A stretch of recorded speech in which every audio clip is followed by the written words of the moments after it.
Olá, estamos de volta. Falar um pouquinho mais sobre o sacramento da crisma, o sacramento da confirmação. E nós iniciamos em nome do Pai, do Filho e do Espírito Santo. Amém.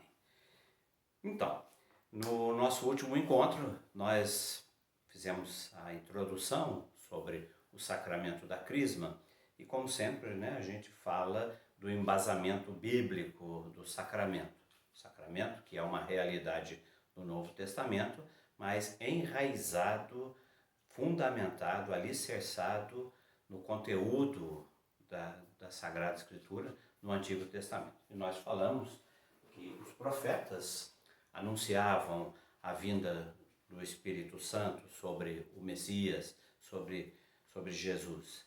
E paramos dizendo para vocês, pedi inclusive, sugerir que vocês pudessem ler o Evangelho de São João, os capítulos 14, 15 e 16, que falam da promessa, quando Jesus promete o envio do Paráclito, do Espírito Santo, após a sua ascensão. Então, isso eu espero que esteja bem claro. E é importante também lembrar que no início da igreja, os apóstolos se utilizaram da imposição das mãos aos neófitos, O que é o neófito? O neófito é o novato, Aquele recém-admitido naquele movimento do cristianismo. Então, os apóstolos, como Pedro havia dito no seu discurso, que quem desejasse adentrar ao grupo dos seguidores de Jesus passaria pelo batismo, após a confissão dos pecados, e depois eles iriam receber a consumação do batismo, como aconteceu, vocês podem ler isso no capítulo 8 do livro dos Atos dos Apóstolos, quando o diácono Filipe ele é enviado à região da Samaria e ali ele, com as suas pregações, com os seus ensinamentos, ele vai suscitar novos adeptos e depois eles serão confirmados. Por isso mesmo que no decorrer da história, da liturgia dos sacramentos, da constituição dos sacramentos, a Igreja incluiu, além da unção com o óleo, que é o sinal característico, assim como a água é para o batismo, o óleo é para a crisma. Então a Igreja associou a imposição, a unção com o óleo, a imposição das mãos. E esse gesto acontece até hoje na celebração da crisma. Vocês podem observar que num determinado momento o senhor bispo estende as mãos, impõe as mãos e faz a oração daquele momento que nós já explicamos, a epíclese, ou epiclese. É comum encontrar as duas formas. O que é a epíclese? É o momento onde o Espírito Santo atua para que aquela ação sacramental alcance a sua eficácia, o seu valor, o seu sentido e a sua razão. Assim como na celebração da Santa Missa, o padre reza, enviai o vosso Espírito, para que isso, o pão e o vinho sejam transubstanciados. É nesse momento que o Espírito Santo atua, é a epiclese. Então, esse é o momento durante a imposição das mãos. No parágrafo 1293, falando sobre sinais e rito da confirmação, já falando um pouco da mistagogia, de como é a celebração, a utilização do óleo. Vocês devem lembrar que nós falamos no início dos nossos estudos sobre o sacramento, que todo sacramento tem alguns elementos que dão a sua formatação. A matéria, a forma ou a fórmula. A matéria do batismo é a água, a matéria da crisma é o óleo. E esse óleo, né, tem um significado, como diz aí o parágrafo 1293, 94, que ele é o selo espiritual, ele marca, né? Essa unção no simbolismo bíblico e antigo é rica de numerosos significados. O óleo é sinal de abundância, de alegria, de purificação, amaciante, sinal de cura, faz irradiar a beleza, né? Os, os cosméticos, né? Oleosos, que tudo, né? Para o embelezamento. E também, né? O sentido do óleo no combate ao pecado. Os lutadores, né? Quando vão enfrentar ali na sua contenda, eles untam o corpo com óleo para que eles, né, tenham mais elasticidade e que eles consigam se esquivar, né, quando o inimigo, né, quando o adversário estiver agarrando. Então, é fazer uma analogia disso com o pecado, que o óleo do crisma, ele unge e nos protege e nos faz esguios quando a gente enfrenta uma situação de pecado. Então, é isso aí. E São Paulo, né? São Paulo usa muito essa questão do óleo para dizer que nós devemos exalar o odor de Cristo. Na sua carta aos Coríntios, ele fala dessa realidade, né? Que essa unção que nos faz cristãos, seguidores, imitadores de Cristo, né? Por isso nós devemos exalar o odor de Cristo, simbolizado no óleo que nos ungiu. Então, esse selo, né, é o símbolo, essa unção é o símbolo da pessoa, sinal da sua autoridade, da sua propriedade sobre um objeto. Portanto, quando nós somos ungidos, significa que nós pertencemos a Deus, que nós somos de Deus. Era assim, né, que as pessoas manifestavam a sua posse sobre alguns objetos ou até mesmo sobre pessoas, através da unção, através do selo com o óleo. Na celebração da crisma, é importante, eu já falei disso aqui recentemente, vou resgatar, né, o que a gente comentou.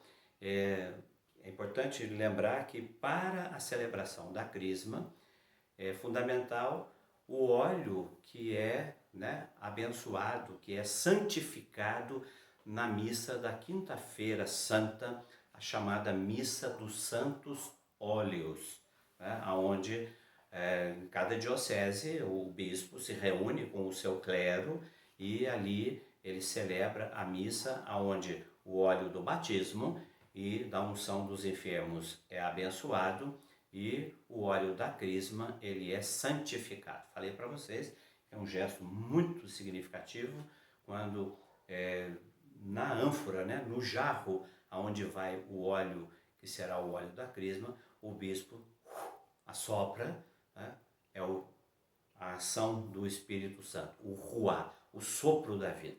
Então, primeira coisa, o óleo tem que estar santificado, né, na missa da Quinta-feira Santa.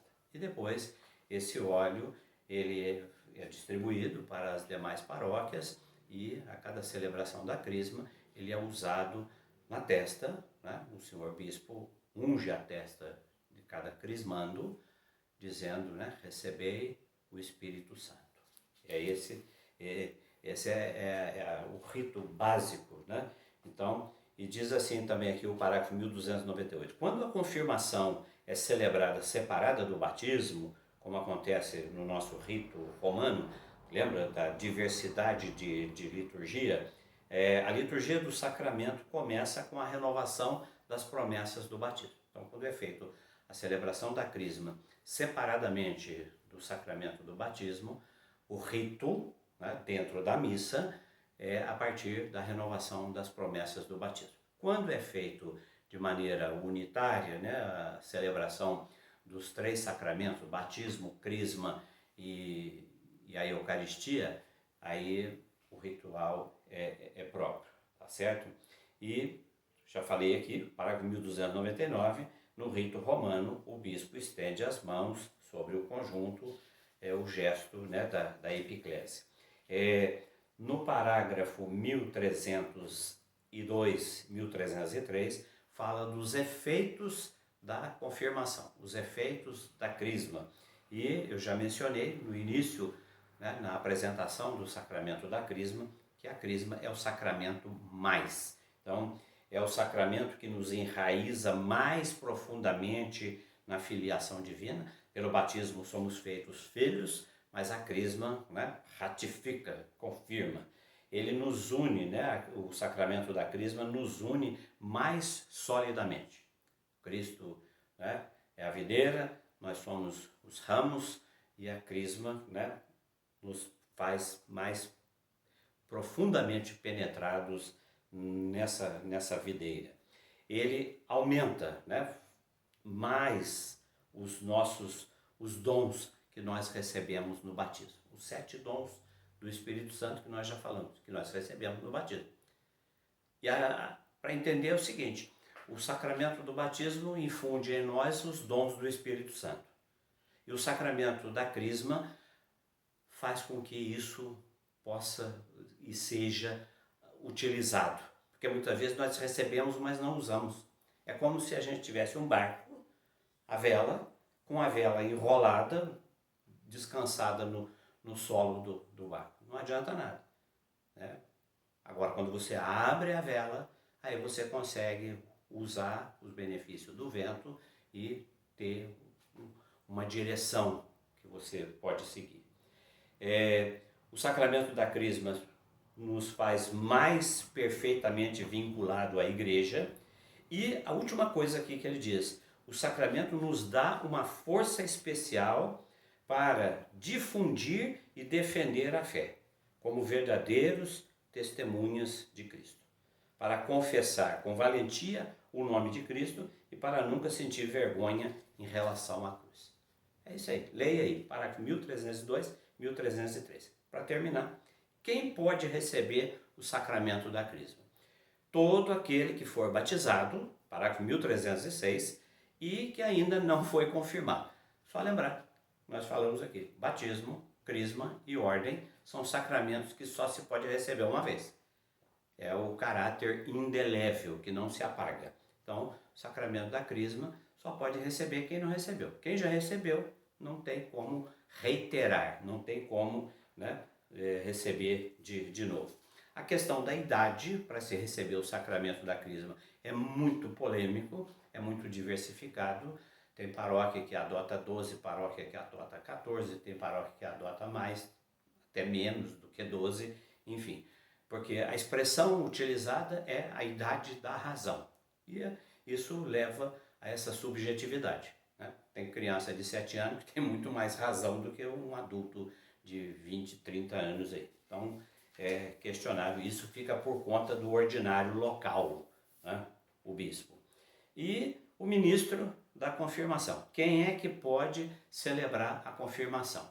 Na igreja oriental, na igreja do Oriente, a igreja católica do Oriente, diversidade litúrgica mais uma vez, lá pode ser o padre, né? O padre pode celebrar e a crisma e ele já batiza e dá a comunhão. Na igreja latina, romana, a nossa, somente o bispo em caráter ordinário, somente o bispo. Em caráter extraordinário, o bispo pode delegar competência a um sacerdote. Então, basicamente, né, na nossa igreja romana, na nossa igreja latina, o ministro da crisma é o bispo.